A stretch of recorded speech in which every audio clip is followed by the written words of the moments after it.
Coast Guard were a special group of people. We were the last ones in the food chain over there. We were always called the shallow water sailors, the baby Navy. The night we get there, they bring us in, they introduce us, and the big beefy guy says, "Oh, the coasters are here. Good, we got somebody to empty the garbage." I like seeing the sun come up. I like smelling the bacon and eggs and a cup of coffee. Quiet time. I probably have 5,000 sunrises and 10,000 sunsets. The thing that I remember most about Vietnam were the highs and the lows. You'd get into some kind of trouble out there and the shit is flying all over the place and it's gone. Now you have to come down off of that high. Then you sit around and wait for the next one. So you were like this all the time. I get up Monday, go to the ship, and the engines and everything are all running. And they say, "Oh, we forgot to tell you we're getting underway for 5 days." So I left my wife at home, and that started my career. Personnel officer, or human resources, they call him now, called me down to his office one day. He said, "How'd you like to go to OCS?" I said, "Me?" And he said, "Yeah, you." I said, "Well, okay." And he said, "Would you rather go to sea or would you rather fly?" I said, "The Coast Guard has airplanes?" I truly believed in the mission. Combat rescue, you just can't get more noble than that. I was a deck watch officer, so I wasn't going to be an engineer, because you either went deck or engineering in those days. I didn't want to be a machinist mate or a boiler tender. I wanted to be an engineman. All of a sudden one day I got orders and it said explosive loading.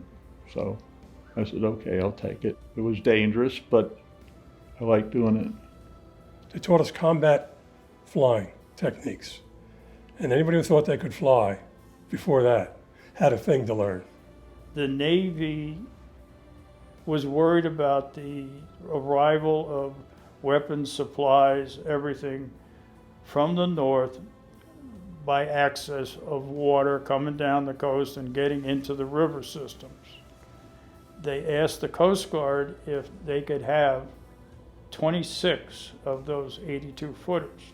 The Navy said, "Well, we got the boats, how about crews? Can you supply those?" And that's literally how the Coast Guard got involved with Vietnam. I picked a brand new ship, 378-foot cutter Rush.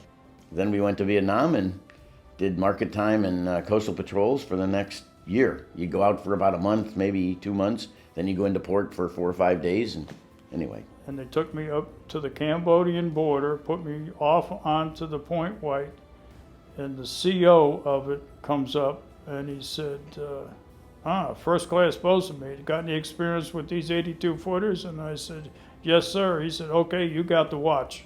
And he turned around and left. He left me in the middle of a war zone, and the only thing I had was a book. Yeah, the ELDs were explosive loading supervisors. The particular port that I was assigned, which was Da Nang, all of the cargo was that came in on commercial ships, which was about 90%, came in and anchored, and then was offloaded at anchorage and not at a pier facility.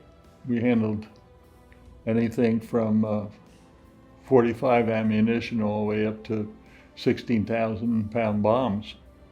And in between, a lot of Air Force stuff, armament that went on their aircraft, cluster bomb units, and all kinds of stuff for the Army. We did gunfire support a lot. The Army would call in or the Marines would call in, and they had OV-10 airplanes. And one night we get called to the south of Vietnam, and there's an Army fire base in South Vietnamese that was getting overrun by the Vietnamese.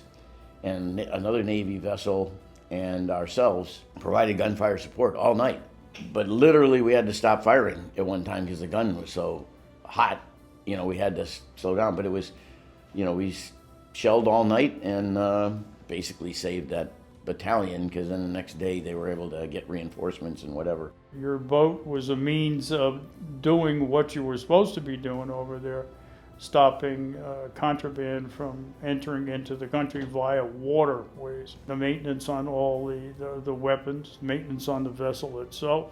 Our patrols were anywhere from 3 to 7 days, 3, 5, or 7. So you were always preparing for the next patrol. 5 days after we were on station, We were in charge of an operation to stop this trawler, and it was classic Dark of the Moon, warning shots, escape, and then he pulls off his tarp and starts shooting at us with a long-bore weapon. And so it was a very interesting night. So 5 days after we're there, we sunk a ship. The swift boat came storming out of that canal. They flew right past us. Now they had a radar. They left me and Herbie up in that canal. So I basically patrolled around the South China Sea till I finally found that 82-footer. I was scared to death that night. We went out there basically to sucker the VC into firing at us so we could find them. There's one fireman, Hernandez, that's how he got killed. Pallets might have come apart, and the bombs dropped right down back in the hole. And when you saw it happening, you did this. Fortunately, they never exploded. Anytime you go out offshore at night to pick somebody up, that's always exciting. Could be adventuresome, you hope it isn't.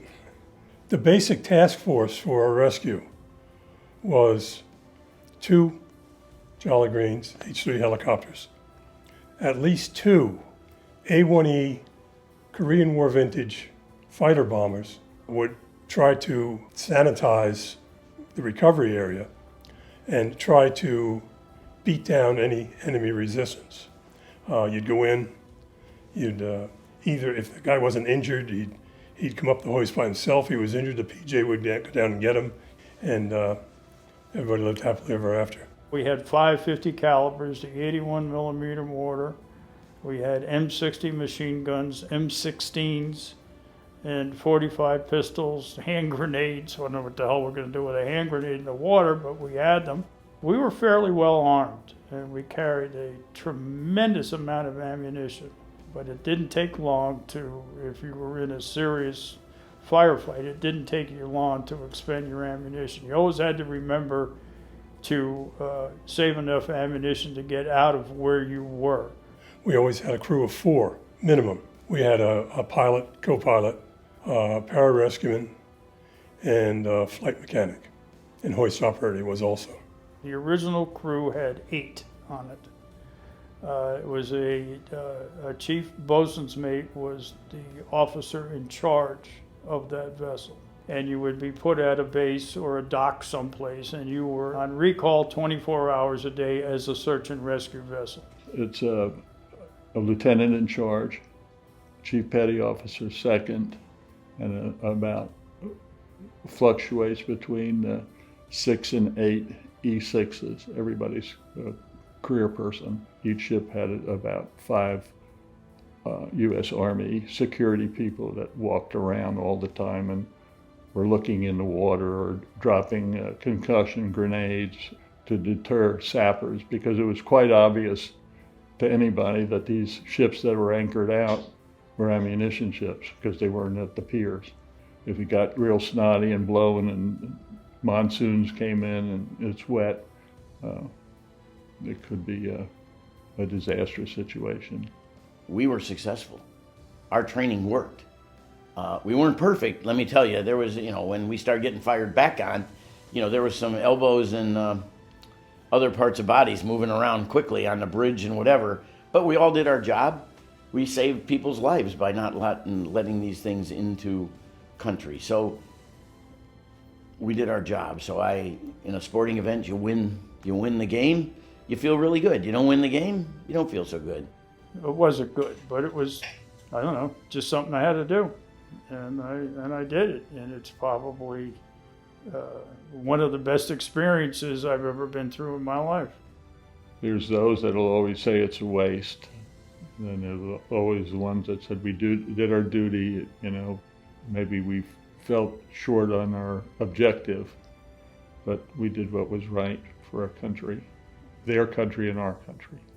I chose helicopters because I thought that's where the action is. That's where you can do the most good. That's the real deal.